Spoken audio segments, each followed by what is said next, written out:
এই বিরিয়ানিটা খেয়ে নিস তো। ম্যাডাম, ম্যাডাম আমার খাওয়ান লাগবো না। খাবার লাগবে না? কি লাগবে তোর? আপনার মোবাইলটা একটু দিবেন। মোবাইল মানে আমি মোবাইলটা তোকে দিব এই, অথবা আমার এই ফোনে স্ক্যাম করবে, আমি কোনো ফোন দিতে পারবো না। না না ম্যাডাম, আমি কোথাও যাবো না। এই যে আমার ব্যাগ আছে, আপনি চাইলে আমার। কাকে করবি কল কর।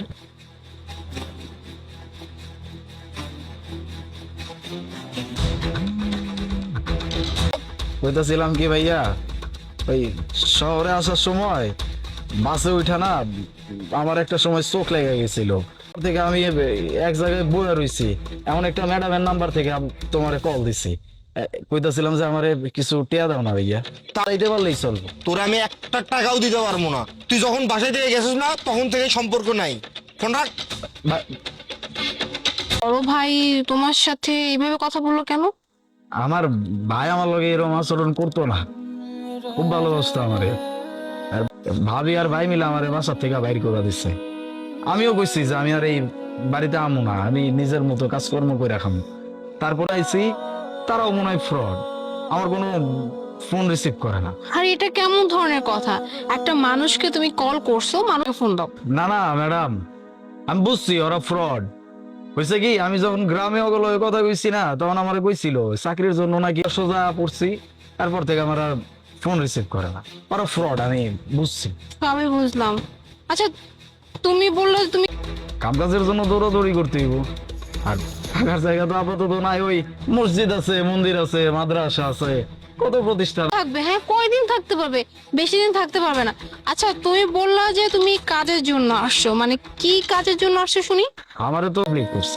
আচ্ছা তাহলে তুমি যেহেতু কাজের জন্য এখানে আসছো, আমি যদি তোমাকে কোনো জব অফার করি, মানে তোমাকে কোনো কাজের ব্যবস্থা করে দিই আমার অফিসে। সমস্যা নাই, আপনি আমার খালি বুঝা দিলেই হইব। আমি আমি পারবো, আমি পারবো। ওকে ফাইন, মনে করো তোমার কাজ হয়ে গেছে, এখন চলো আমার সঙ্গে। আপনার লগে আমি তোমাকে আমার অফিসে নিব, ক্যাবিনে বসে তোমার সাথে কথা বলবো, আর কি চাকরি দেবো সেটা ঠিক করবো, ঠিক আছে? এখন চলো চলো। চল থানায় চল, আমাকে হাড়ে হাড়ে চিনতে পারবি। আরে কি হচ্ছে এটা? আরে ভাইয়া, জানিক না, আপনারা অন্য কোথাও গিয়ে ট্রাই করুন। গাড়ি ঠিক করতে পারবি না তাহলে এখানে দাঁড়িয়ে কেন গাড়ি ঠিক করছিস? আরে কি ব্যাপার, আপনারা তুই তুকারি কেন করছেন? এই বলছেন হ্যাঁ, ও কেন চামচা হতে যাবে? ও আমার আপন ছোট ভাই। তাহলে তো ভালোই হলো, এক ভাই গিয়ে আমার গাড়ি ঠিক কর, আরেক ভাই আমার জন্য পানি নিয়ে যা। এই দেখুন, আমি একজন পুলিশ অফিসার, আর ওর ভাইকে গিয়ে যদি বলি না, তাহলে তোদের যে কি অবস্থা করবে তা তো বুঝতেই পারছিস। এই আপনারা থামুন, দেখুন আপনাদের কোথাও ভুল হচ্ছে। আমি তো বারবার কারণ ছোটবেলা থেকে আমি একটা কথাই শিখেছি, আমি যেটা বলি আমি সেটাই করে ছাড়ি। এই সবকিছু কি আপনাদের গায়ের জোর হবে নাকি? আমার ভাইয়া আপনাদেরকে চলে যেতে বলেছে না? নেক্সাস কোনো কিছু ভালো না। তোর এত বড় সাহস, তুই আমার গায়ে হাত দিস? তুই হয়তো আমাকে চিনতে পারিসনি, চল থানায় চল, আমাকে হাড়ে হাড়ে চিনতে পারবি। কি রে বোন, তুই এখানে? তোর মন খারাপ কেন? কোনো সমস্যা হয়েছে নাকি?